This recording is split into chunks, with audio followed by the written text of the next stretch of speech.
કનૈયાની દોસ્તી.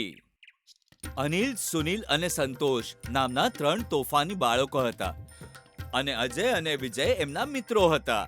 મિત્રતા બહુ ગાઢ હતી, પણ એમના તોફાનો એટલા બધા વધી ગયા હતા કે એ ગમે તેવા ખોટા કામો કરતા અને નામ અજય અને વિજયનું આવતું.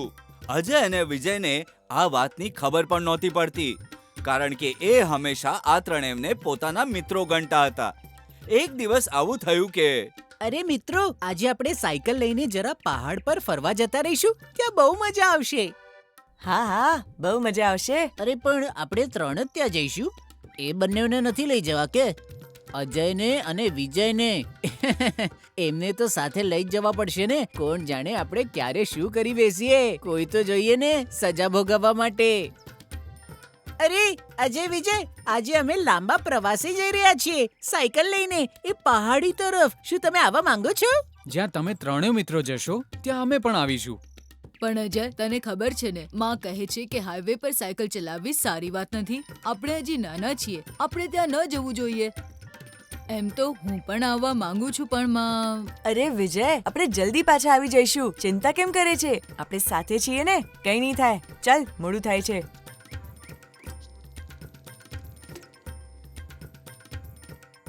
અરે યાર, સાયકલ ચલાવીને હું તો થાકી ગયો છું. બહુ જોરથી ભૂખ લાગી છે. આપણે ટિફિન પણ તો નથી લાવ્યા. હવે શું કરશું? હા, મને પણ ભૂખ લાગી છે ભાઈ, અને તરસ પણ. અહીંયા તો પાણી પણ દેખાઈ નથી રહ્યું. અજય, વિજય, ત્યાં નાનકડી ખાવાની લારી દેખાય છે. આપણે ત્યાં કંઈક ખાઈ લઈએ. હા, ચાલો. સંતોષ અનિલ અને સુનિલને ઈશારો કરે છે. એ સમજી જાય છે કે આજે અજય અને વિજય ફસવાના છે. અરે અજય, અમારી સાયકલ તો બહુ નીચે ઊભી છે. તું અને વિજય ત્યાં જઈને ઊભા રહો. ત્યાં સુધી અમે કંઈક ખાઈ લઈએ. પછી અમે લોકો ત્યાં આવશું, સાયકલની રખવાડી કરશું અને તમે લોકો અહીં આવીને ખાઈ લેજો.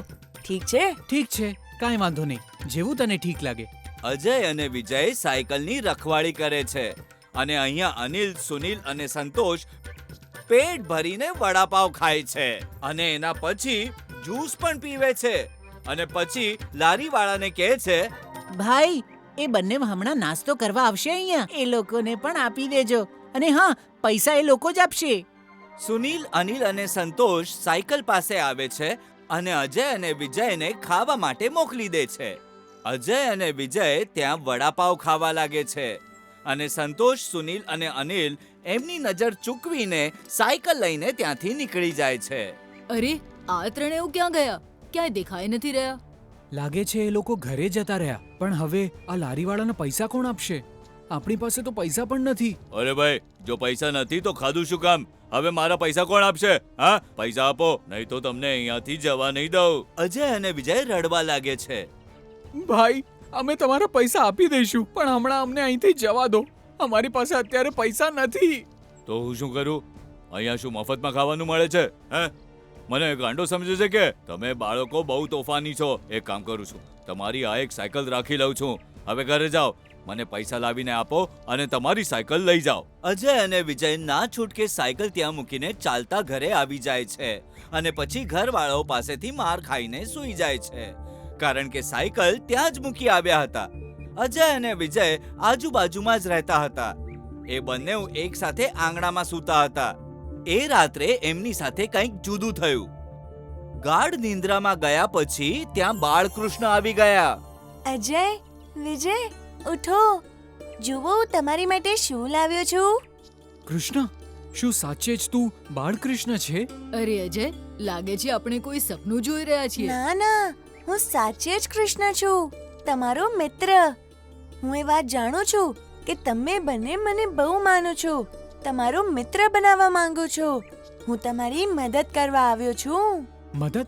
કઈ વાતની મદદ? અજય, વિજય, તમે બહુ સીધા બાળકો છો. તમને ખબર છે, અનિલ, સુનિલ અને સંતોષ તમારા સાચાપણાનો ફાયદો ઉપાડે છે અને તમને હંમેશા મૂર્ખ બનાવે છે. કાલે પણ એ લોકોએ તમને ફસાવ્યા હતા. તમારે આટલે દૂર ચાલીને આવવું પડ્યું હતું. તમારી સાયકલ પણ ત્યાં મૂકી દીધી.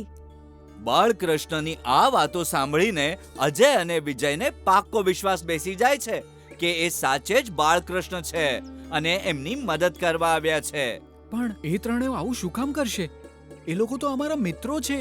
બાળકૃષ્ણ પોતાનો હાથ આગળ કરે છે અને પંજા પર અત્યાર સુધીના બધા તોફાનો એમને બતાવી દે છે અને કહે છે, જુઓ અજય વિજય, આજ સુધીના એ ત્રણેયના બધા ગુના તોફાનો જે એ લોકો કરતા આવ્યા છે અને ભોગવવું તમારે પડ્યું. હવે આપણે ત્રણેય મળીને એ ત્રણેયને પાઠ ભણાવશું. ડરો નહીં, હું એ ત્રણેયને નહીં દેખાઈશ. હું ફક્ત તમને બંનેવને દેખાઈશ. આ લો, આ રહી તમારી સાયકલ. બાળકૃષ્ણ, તમે અમારી સાયકલ પાછી આપી. તમારો ખૂબ ખૂબ આભાર. સાચે તમે અમારા મિત્ર બનશો કે શું? બનીશ નહીં, હું તમારો મિત્ર છું જ. કાલથી આપણને એ ત્રણેયને પાઠ ભણાવવાનો છે. અરે અજય, તું અહીંયા ક્યાંથી આવી ગયો? અને આ સાયકલ? તને ક્યાંથી ખબર પડી કે મારી સાયકલ લારીવાળાએ રાખી લીધેલી? એનો અર્થ કે તે મને જાણી જોઈને ફસાવ્યો હતો. સાચું કીધું ને? અરે ના ના, તને કોણે કીધું? એ તો મારા પેટમાં દુખી રહ્યું હતું એટલે હું ઘરે આવી ગયો અને અનિલ સુનિલ મારી સાથે આવી ગયા. ઠીક છે, કોઈ વાંધો નહીં. ચાલો આજે આપણે તળાવ પાસે ફરવા જઈએ. શું તું આવીશ? અમે ટિફિન પણ લાવ્યા છે સાથે. ત્યાં ખાવાની કોઈ તકલીફ નહીં પડે. શું કહો છો, જઈએ? અનિલ, સુનિલ, સંતોષ અને અજય વિજય બધા તળાવ પર જવા નીકળી પડે છે. કૃષ્ણ અજયની પાછળની સીટ પર બેસી જાય છે અને ચપટી વગાડતા જ સંતોષની સાયકલ પંચર થઈ જાય છે. અરે યાર, મારી તો સાયકલ પંચર થઈ ગઈ. હવે હું શું કરું? સંતોષ, તું એક કામ કર, તું મારી પાછળની સીટ પર બેસી જા. આ સાયકલ અહીંયા જ રહેવા દે. સંતોષ સુનિલની સાયકલ પર બેસી જાય છે અને જ્યારે તળાવનો કિનારો આવે છે, બધા અજય અને વિજયનો ટિફિન મળીને ખાય છે, ત્યાં રમે છે, મસ્તી કરે છે અને અચાનક સુનિલ હવામાં ઉડવા લાગે છે. અરે બચાવ, બચાવ! આ શું થઈ રહ્યું છે? આ શું થઈ રહ્યું છે? લાગે છે અજય અને વિજય જાદુ કરી રહ્યા છે. જો એમના હાથની તરફ, એમના હાથને જુઓ. જેમ હાથ ઉપર કરે છે એમ એમ સુનિલ ઉપર જઈ રહ્યો છે. લાગે છે એમના પર કોઈ ભૂતનો પડછાયો પડી ગયો છે. એટલે જ સુનિલની સાથે અનિલ પણ હવામાં ઉછળવા લાગે છે. એમની સાયકલ પાણીમાં જઈને પડી જાય છે. અરે આ શું થઈ ગયું? સુનિલની સાયકલ તો તળાવની અંદર પડી ગઈ અને આ તળાવ બહુ ઊંડો છે. અંદર જવું બહુ જોખમી છે. આપણને અહીંયાથી નીકળવું જોઈએ. આ તળાવ મને ડરામણો લાગી રહ્યો છે. મારી મમ્મીએ કીધું હતું અહીંયા જવું ઠીક અને નથી. તો પણ આપણે આવ્યા. અરે નહીં નહીં નહીં, તમારી સાથે નથી રમવું. તમે કંઈક જુદું જ રમી રહ્યા છો. અમને ડર લાગી રહ્યો છે. અમને ઘરે જવા દો. અનિલ, સુનિલ અને સંતોષ ભાગતા ભાગતા ઘરે જતા રહે છે. જતા જતા એ જુએ છે કે સંતોષની સાયકલ ત્યાંથી ગાયબ થઈ ગઈ છે. ત્રણેય ઘરે જઈને મમ્મી અને પપ્પાનો માર ખાય છે કારણ કે સાયકલ ખોવાઈ ગઈ હોય છે.